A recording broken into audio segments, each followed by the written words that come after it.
Bonjour à tous et bienvenue dans Smart Patrimoine. Smart Patrimoine, l'émission qui vous accompagne dans la gestion de vos finances personnelles, mais l'émission qui décrypte également avec vous les enjeux et les actualités du secteur de la gestion de patrimoine. Une émission que vous pouvez retrouver tous les jours sur Bismart, sur bismart.fr, sur les réseaux sociaux de Bismart. Et bien sûr, vous pouvez nous écouter en podcast sur toutes les plateformes de podcast. Et au sommaire de cette édition, nous commencerons tout d'abord avec Investir responsable, le rendez-vous dédié à l'investissement durable, responsable ou à impact de Smart Patrimoine. Et en l'occurrence, nous reviendrons sur cette consultation lancée par la Commission européenne il y a plusieurs semaines à propos du règlement SFDR. Pourquoi cette nouvelle consultation? Pourquoi cette probable évolution du règlement SFDR? Autant de questions que nous poserons à Anne-Sophie Chelbaya, présidente de Moonshot, cabinet de conseil en finances durables. Ce sera donc la première partie de l'émission. Nous enchaînerons ensuite avec Enjeux patrimoine où nous reviendrons sur la 4e année, sur le 4e anniversaire du plan d'épargne retraite, le PER, et ce sera l'occasion de faire un point sur l'appétence des épargnants pour ce véhicule d'investissement avec Martin Landais, sous-directeur assurance au sein de la Direction générale du Trésor. Et puis enfin, dans la dernière partie de l'émission, dans l'œil du CGP, nous ferons un focus pédagogique sur le mandat de protection future que nous présentera Charles-Édouard Bourget, notaire associé chez Haussmann Notaire. On se retrouve tout de suite sur le plateau Smart Patrimoine. Et c'est parti donc pour Investir responsable, le rendez-vous dédié à l'investissement durable ou à impact de Smart Patrimoine. Et en l'occurrence, nous allons revenir sur l'actualité de cette rentrée, sur cette nouvelle consultation lancée par la Commission européenne à propos du règlement SFDR. Pourquoi une nouvelle consultation est-elle lancée et que pourrait-on voir demain évoluer dans le règlement SFDR tel que nous le connaissons actuellement? Autant de questions que nous allons poser à Anne-Sophie Chelbaya. Bonjour Anne-Sophie Chelbaya. Bonjour Nicolas. Bienvenue sur le plateau Smart Patrimoine. Vous êtes présidente de Moonshot. Alors Moonshot, cabinet de conseil en finances durables. Vous travaillez notamment avec un certain nombre d'organismes financiers ou de sociétés de gestion sur l'adaptation aux nouveaux standards de finances durables. Et vous suivez de près la réglementation, ce qui est logique. On a en tout cas une réglementation SFDR qui est en vigueur aujourd'hui, alors qui a beaucoup fait parler d'elle avant l'été, puisque c'est notamment à cette réglementation SFDR qu'on doit la classification article 6, article 8 ou article 9 d'un certain nombre de fonds dits durables. On a vu beaucoup de fonds article 9 reclassés en article 8 parce que peut-être... il y avait certaines craintes des sociétés de gestion sur la réalité de l'investissement au sens de l'article 9. Et on voit à présent la Commission européenne lancer une consultation sur une potentielle évolution de cette directive SFDR. Alors, qu'est-ce qu'il faut comprendre? Est-ce que article 8, article 9, les définitions n'étaient pas suffisamment claires? Est-ce qu'on va tout changer? Comment on interprète tout ça, Anne-Sophie Chelbaya? Alors oui, effectivement, la SFDR connaît beaucoup de mouvements. Bien sûr. Donc pour rappel, c'est une réglementation des produits financiers durables. Et au départ, c'est simplement une réglementation de reporting.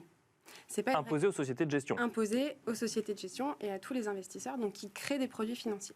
L'idée était d'assurer des espèces de garanties minimales de reporting à tous les fabricants de produits financiers durables. D'accord.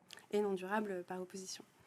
Et puis, c'est une réglementation qui a été vraiment très investie par le marché, c'est-à-dire que tout le monde s'en est saisi pour créer des produits financiers, comme vous le savez.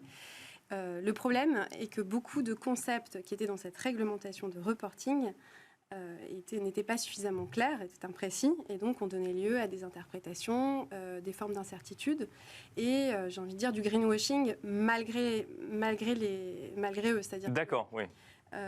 Il n'y avait pas de volonté finalement de mentir, mais plus le cadre était peut-être pas suffisamment précis, le cadre réglementaire n'était peut-être pas suffisamment précis choisir entre un article 8 et un article 9 par exemple. Exactement. D'accord. C'est-à-dire que beaucoup ont essayé de créer des produits article 9 ou article 8 sans vraiment forcément connaître tous les contours de la réglementation. D'accord. Et donc ça a donné lieu à des interprétations et parfois des mauvaises interprétations de la réglementation. D'où des déclassements de fonds il y a 1 an et puis toute l'année dernière. Et aujourd'hui, on arrive à une nouvelle consultation, c'est-à-dire qu'on ne change pas la directive à l'heure actuelle. Exactement. Simplement, on se pose la question de certaines évolutions. Ouais, c'est une très bonne chose de le rappeler. Aujourd'hui, la SFDR est toujours en vigueur, telle qu'elle existe, telle qu'on la connaît. Bien sûr. Simplement, la Commission a interrogé le marché, et donc toutes les parties prenantes, sur des pistes d'évolution de la SFDR. D'accord. Et donc, au nombre de ces pistes figure notamment la création de 4 produits financiers durables, au sens propre du terme, et non plus des obligations de reporting. D'accord. Donc, en l'occurrence, donc ça veut dire qu'on donne une définition précise d'un type de produit financier durable, une sorte de modèle qu'on peut reproduire ensuite quand on est une société de gestion, c'est ça? C'est un peu ça. Alors je n'irai pas jusqu'à dire que c'est précis. D'accord, ok. Malheureusement, parce que ça n'est toujours pas encore tout à fait. Mais en tout cas, c'est des pistes pour des pistes de produits financiers thématiques. D'accord. Donc il y a 4 produits potentiels, hein, c'est absolument pas sûr. Le premier produit, c'est des entreprises qui fournissent des solutions aux enjeux climatiques, environnementaux ou sociaux. Le deuxième type de produit, c'est des entreprises qui font leurs opérations de manière plus durable. Donc, par exemple, qui ont une gestion du personnel plus durable, gestion des ressources plus durables, etc. D'accord. Plus durable quoi qu'avant? Plus durable qu'avant, que le marché classiquement. Mais c'est une très bonne remarque, parce que ce qu'on demande, c'est d'avoir des standards de haute qualité sur ces questions-là. Troisième type de produit, les produits à exclusion. D'accord. Donc, j'interdis l'huile de palme, les pesticides, ce que vous voulez. Et quatrième type de produit, c'est les produits dits de transition. Donc, quand vous investissez une entreprise qui va prendre l'engagement de s'aligner à la taxonomie, un plan de décarbonation, etc. Donc, une entreprise qui pourrait être à un instant T considérée comme mauvaise élève par un certain nombre d'investisseurs, mais qui a pris des engagements en matière de transition de son activité. D'accord. C'est exactement ça. Et alors, est-ce que ces 4 catégories vont venir remplacer les articles 8 et article 9, par exemple? Alors, c'est la question que tout le monde se pose. Et aujourd'hui, on ne sait pas. Il est probable que ces 4 catégories s'ajoutent à la réglementation existante. D'accord. Pourquoi? Parce que la réglementation existante, c'est une réglementation de reporting, dont tout le monde s'est saisi, tout le marché s'est saisi, et qui irrigue d'autres réglementations. Bien sûr. Comme MiFID II, évidemment. Et donc, tuer SFDR version 1, ça reviendrait à revenir en arrière sur beaucoup de progrès de reporting qui a été effectué par le marché. Et donc, il est probable qu'en fait, la nouvelle réglementation liée à la consultation s'ajoute à la première. Oui, parce qu'il faut quand même bien rappeler pour les gens qui nous écoutent que SFDR n'est qu'une petite partie de, j'allais dire, tout l'arsenal réglementaire qui a été mis en place en matière de finances durables. C'est-à-dire qu'il y a des MiFID II impose aux conseillers en gestion de patrimoine notamment de récupérer les volontés d'investissement durable des épargnants. On a un texte qui s'impose aux entreprises justement pour faire remonter les informations. On a un cadre qui est la taxonomie européenne et tout ça est en train de se mettre en place et on a ce bout, SFDR, qui était déjà en application sur les fonds et sur les sociétés de gestion, qui, lui, pourrait être amené à évoluer, mais on en parle au conditionnel aujourd'hui. Exactement. Pour l'instant, on ne sait pas et la Commission ne s'est pas prononcée. Je pense qu'on attend le retour du marché. Aujourd'hui, une majorité d'acteurs souhaiterait abandonner la classification des articles 8-9, telle qu'on la connaissait, pour la substituer à la nouvelle classification. Mais il faut avouer quand même que quand on discute d'investissement durable avec un certain nombre d'épargnants, certains trouvent que c'est flou, d'autres trouvent qu'on leur ment un petit peu, justement parce qu'on mettait dans la même catégorie des entreprises qui proposaient des solutions et des entreprises qui, entre guillemets, pouvaient plutôt faire partie du problème selon en tout cas certaines convictions, et qui pourtant amorçaient une transition sans être arrivées au résultat aujourd'hui. Ouais, exactement, c'est-à-dire que aujourd'hui, la définition d'investissement durable pour le marché est hétérogène. Bien sûr. Il y a plein de catégories, et donc pour un épargnant in fine, il ne sait pas nécessairement dans quelle catégorie de durabilité est-ce que le produit se situe. Bien sûr. Et donc, quelque part, cette réglementation, elle répond à cette demande de marché de clarification de ce que c'est que la durabilité et de comment un fonds peut y répondre de manière très concrète via des investissements dans des entreprises spécifiques. Donc, il y avait besoin de précision sur la SFDR. Il y avait besoin de précision. Je pense que c'est une excellente chose de faire évoluer la SFDR. D'accord. Après, c'est un peu brutal, forcément, parce que depuis 2 ans, tout le monde essaye de s'approprier cette réglementation et là, on nous dit qu'elle va changer, on ne sait pas comment. Donc c'est peu agréable, c'est sûr, mais je pense que ça va dans le bon sens. Et qu'à terme, on aura des produits financiers durables dont les contours seront beaucoup plus clairs. Et ce sera aussi beaucoup plus facile pour tous les investisseurs de créer des produits durables ou de sélectionner des produits durables pour les clients in fine. Est-ce qu'aujourd'hui, les propositions sont suffisamment précises peut-être pour lever tous les flous qu'on a, ou en tout cas qu'un certain nombre d'investisseurs ont sur l'investissement durable? Ce serait trop beau. Donc, on y va étape par étape. On y va étape par étape. Là, c'était une consultation. D'accord. Donc, en gros, la Commission pose beaucoup de questions au marché pour savoir quelles pourraient être les orientations opérationnelles utiles. Et quand on aura une prochaine loi européenne, je pense qu'on y verra plus clair. Mais Pour l'instant, on a simplement des grandes orientations. Pour l'instant, on questionne effectivement le marché un peu sur un retour d'expérience des 2 premières années aussi avec SFDR dans sa version actuelle. Merci beaucoup Anne-Sophie Chalbaya d'être venue sur le plateau de Smart Patrimoine. Je rappelle que vous êtes présidente de Moonshot. Merci beaucoup. Avec plaisir. Et quant à nous, on se retrouve tout de suite dans Enjeu Patrimoine. Et nous enchaînons donc à présent avec Enjeu Patrimoine où nous revenons sur ce plan d'épargne retraite qui fête son 4e anniversaire en 2023. Et nous avons le plaisir de recevoir sur le plateau de Smart Patrimoine pour en parler Martin Landais. Bonjour Martin Landais. Bonjour Nicolas. Bienvenue sur le plateau de Smart Patrimoine. Vous êtes sous-directeur assurance au sein de la direction générale du Trésor. 4 ans après sa création dans sa version actuelle, le plan épargne retraite capitalise 85 milliards d'euros d'encours et plus de 7,4 millions de titulaires, donc à fin mars 2023, date à laquelle a été arrêté le calcul. Est-ce qu'on continue sur un succès qu'on anticipait déjà à la 2e année d'existence et à la 3e année d'existence du PER ? Écoutez, le succès se confirme.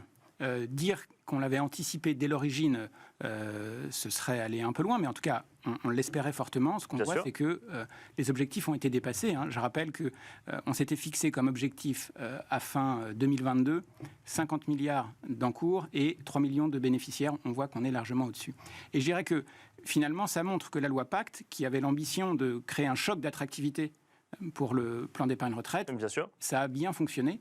Ça a bien fonctionné grâce à un produit qui est davantage portable, une épargne qui est portable entre produits, qui est portable entre entreprises pour s'adapter au parcours professionnel, une épargne qui est plus souple aussi, un produit plus souple, parce que vous pouvez sortir, pour ce qui concerne l'épargne volontaire et salariale, en rente ou en capital. Bien sûr, et c'est ça qui explique que je pense que ça marche aussi bien, entre guillemets, ou en tout cas que ça dépasse les objectifs fixés au moment de sa création. À ces points positifs, j'en ajoute d'autres.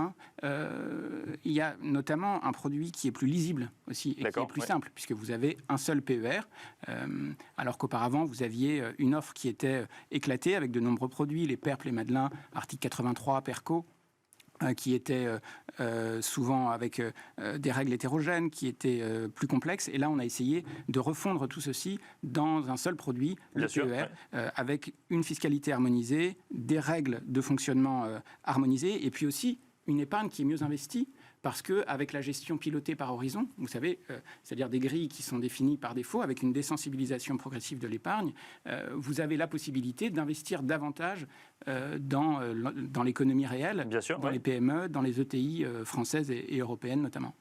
Justement, c'était une de mes questions pour rappeler un petit peu ce qui était fait de l'argent lorsqu'il est investi sur un PER. On finance les entreprises françaises, globalement pas que, mais on finance les entreprises françaises. On finance notamment les entreprises françaises, pas que parce que on finance aussi les entreprises européennes. Il y a aussi des logiques de diversification qui permettent de sécuriser l'épargne qui est confiée aux assureurs ou aux gestionnaires d'actifs.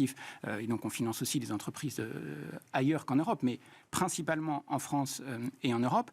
Et je dirais que aujourd'hui, on voit qu'on a environ 50% de l'allocation dirigée vers des titres d'entreprise. D'accord. Donc, que ce soit de la dette ou du capital. Bien sûr. Ce qui est une bonne chose, mais on pense qu'on peut faire mieux et on a plusieurs initiatives pour cela.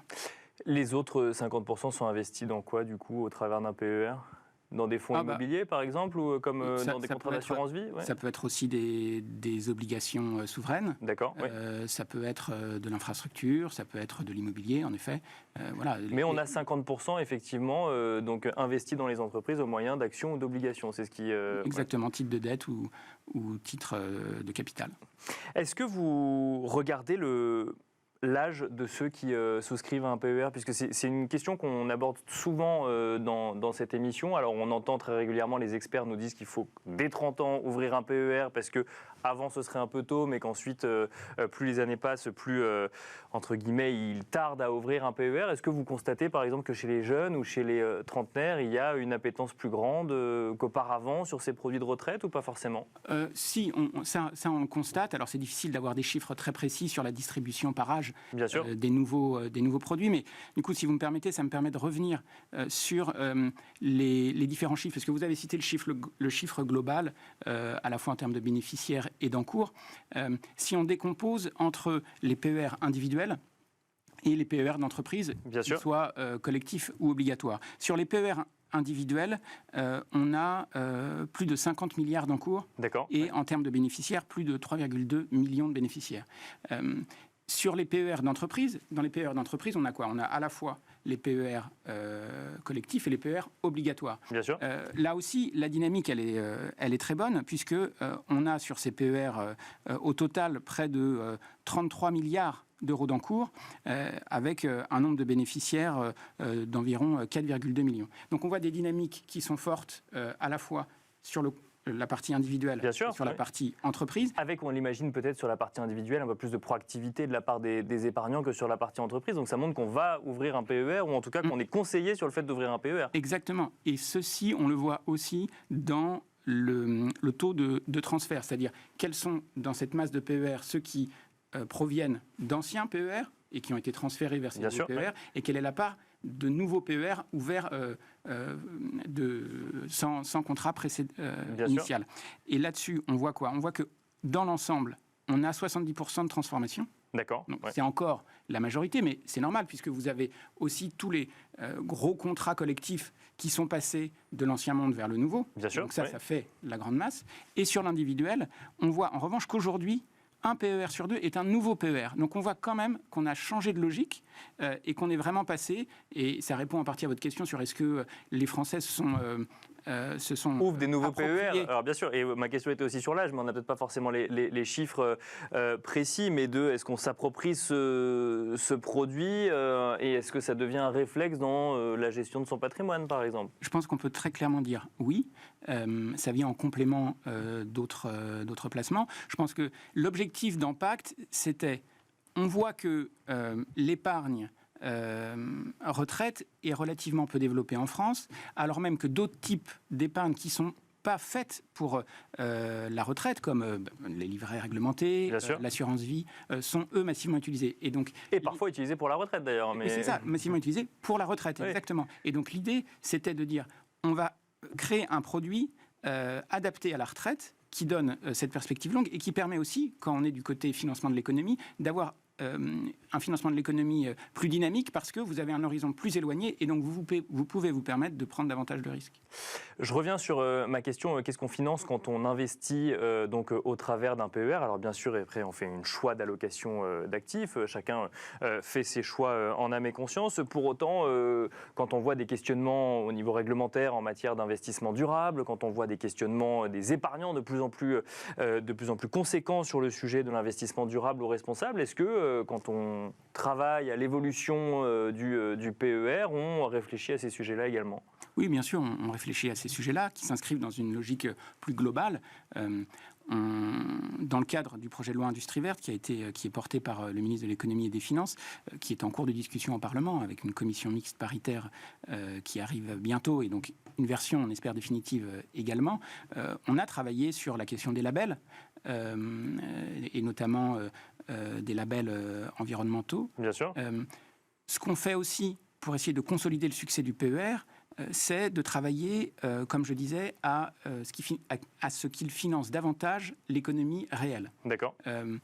Et encore une fois, on a de la marge de manœuvre pour mieux faire, et c'est pour ça que dans ce projet de loi Industrie verte, on a introduit dans les grilles de gestion pilotées un minimum de financement, d'allocation vers les PME, les ETI et les infrastructures. D'accord. Et donc ça, on espère avec ça dégager 1 à 2 milliards d'euros par an en régime de croisière vers le financement de l'économie française. Et ça, c'est extrêmement important. Donc une sorte d'obligation d'investir au minimum ces montants, enfin au minimum cette proportion-là dans l'économie française sur le territoire français. Exactement. Alors évidemment, en prenant bien garde de ne pas mettre en risque l'épargne qui est confiée, mais on voit bien qu'on a des marges suffisantes et que l'horizon de gestion du PER permet, de manière prudente, d'augmenter un peu les curseurs en termes de financement de l'économie.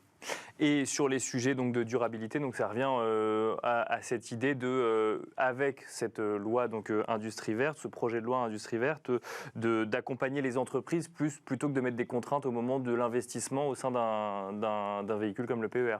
Alors, je crois que ça a été dit très récemment. Bien sûr, ici oui. même, c'est un cadre qui est en construction, un cadre assez complexe. Le président de la République a appelé à une forme de rationalisation et de ne pas ajouter de la contrainte à la contrainte. Donc, nous, on s'inscrit dans ces lignes directrices.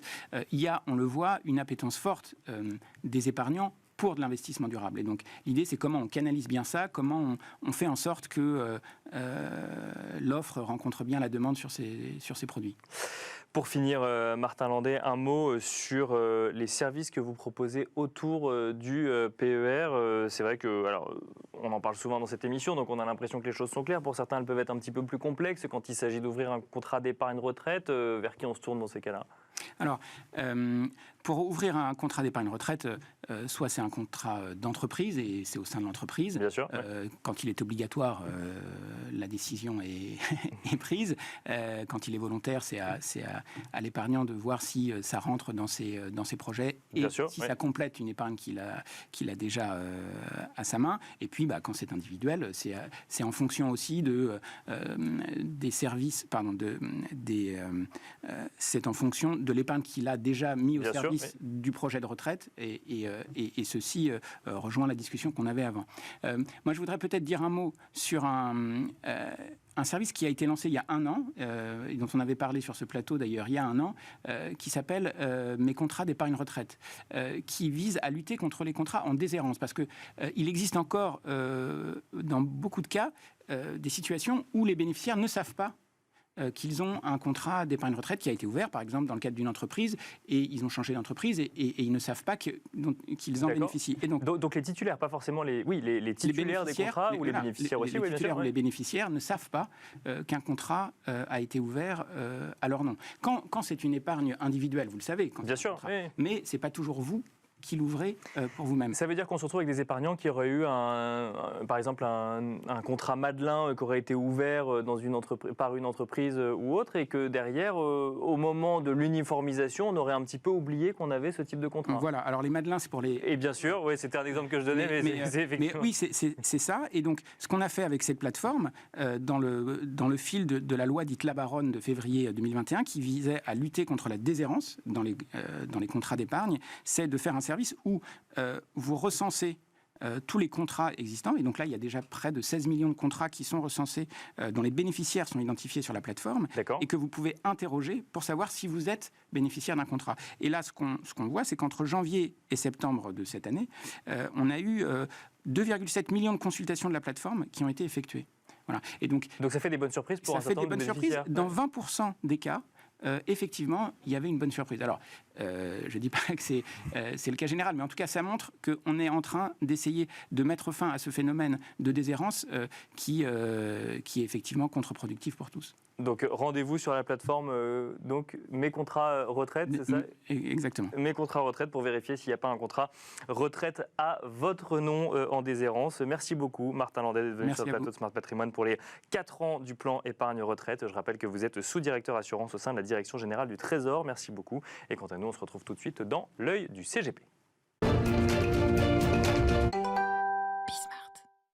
Et c'est parti pour l'œil du CGP, donc la dernière partie de Smart Patrimoine qui s'intéresse à un point précis de la gestion de votre patrimoine. Et cette semaine, c'est un point que nous allons faire non pas avec un CGP, mais avec un notaire. Nous avons le plaisir de recevoir sur le plateau de Smart Patrimoine Charles-Édouard Bourget. Bonjour Charles-Édouard Bourget. Bonjour Nicolas. Bienvenue sur le plateau de Smart Patrimoine. Vous êtes notaire associé chez Haussmann Notaire et nous allons tenter de comprendre ensemble ce qu'est le mandat de protection future. Alors qu'est-ce que c'est Charles-Édouard Bourget ? Alors le mandat de protection future, c'est le contrat par lequel vous allez désigner la personne, le mandataire, qui s'occupera de vos intérêts, de votre patrimoine, d'où peut-être l'œil du CGP, mais pas uniquement de votre patrimoine, également de votre vie, si vous n'êtes plus en état de pourvoir à vos besoins et d'exprimer votre volonté. Donc c'est la personne qui, entre guillemets, si jamais il y a une mise sous tutelle, par exemple, qui va devenir votre tuteur. Non, c'est pas comme ça qu'il faut le comprendre. Le plus simple, je crois que vous avez parlé de pédagogie dans votre introduction. Si vous le permettez, je vais vous prendre comme exemple. Vous êtes jeune, vous êtes bien portant, vous avez peut-être des enfants, peut-être un mineur, peut-être un enfant handicapé, peut-être un enfant malade ou peut-être même déjà un enfant majeur dont vous assurez la charge matérielle ou affective. D'accord. Eh bien, mon conseil, ça va être que vous souscriviez 2 mandats de protection future. Un pour vous-même et un pour autrui, votre enfant. D'accord. C'est-à-dire que si vous n'êtes plus en état d'exprimer votre volonté, soit parce que vous prenez de l'âge, soit parce que vous tombez en scooter en venant en studio. Bien sûr, un accident de la vie, oui, bien sûr. Ça peut tout à fait arriver. Eh bien, votre mandataire exprimera votre volonté suivant le mandat que vous avez émis. C'est-à-dire que vous allez définir dans le mandat un maximum de points sur lesquels il pourra agir à votre place ou à vos côtés pour que votre volonté soit respectée. Il s'agit de protéger votre vie, mais aussi votre patrimoine. Ça, c'est dans le cas d'un contrat qui concerne la personne qui l'a signé, mais ça peut aussi marcher pour autrui si jamais on est soi-même tuteur de quelqu'un, c'est ça? Même si vous n'êtes pas tuteur, vous êtes le parent d'un enfant qui ne sera pas en état d'exprimer sa volonté. Vous savez dès aujourd'hui que votre enfant ne sera pas en état d'exprimer sa volonté quand il sera majeur. Eh bien, vous dites, si moi je ne peux plus prendre soin de lui, si moi je ne peux plus gérer son patrimoine, je demande que ce soit un tel ou un tel qui le fasse. Et l'intérêt, c'est que plus vous aurez mis d'options et de direction dans votre mandat, plus votre volonté sera respectée. Il se déclenche très simplement. Vous avez un accident où vous devenez âgé. La personne que vous avez désignée pour être le mandataire fait constater votre état par un médecin.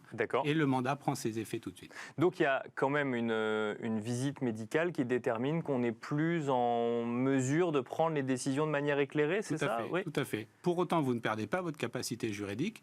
Vous pouvez simplement avoir une incapacité partielle, ou alors vous avez votre volonté mais vous n'arrivez pas clairement à l'exprimer, eh bien le juge, pas le juge, justement le médecin, c'est ça qui est plus simple, le médecin va décider que votre mandataire pourra agir à votre place. Que se passe-t-il? Alors je prends le pire des scénarios, si jamais je ne suis pas d'accord avec le ou la décision prise par le ou la mandataire. Alors le mandataire est évidemment fait l'objet d'un contrôle.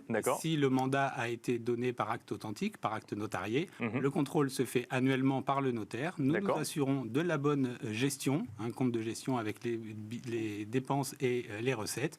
Nous nous assurons que la réglementation est respectée. Votre mandataire ne peut pas vendre votre résidence principale, il ne peut pas vendre les meubles qui sont dedans, il ne peut pas se porter acquéreur de biens que vous vendriez.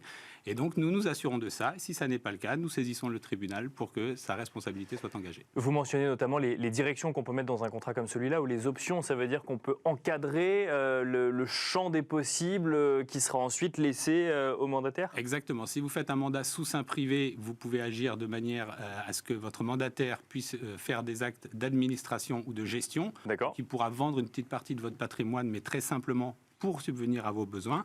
Si vous faites un acte authentique, il pourra faire des actes de disposition plus larges, sauf la résidence principale et les résidences secondaires. Mais on peut dire, par exemple, qu'il pourra arbitrer vos assurances vie pour que vous puissiez avoir les moyens de rester dans votre domicile.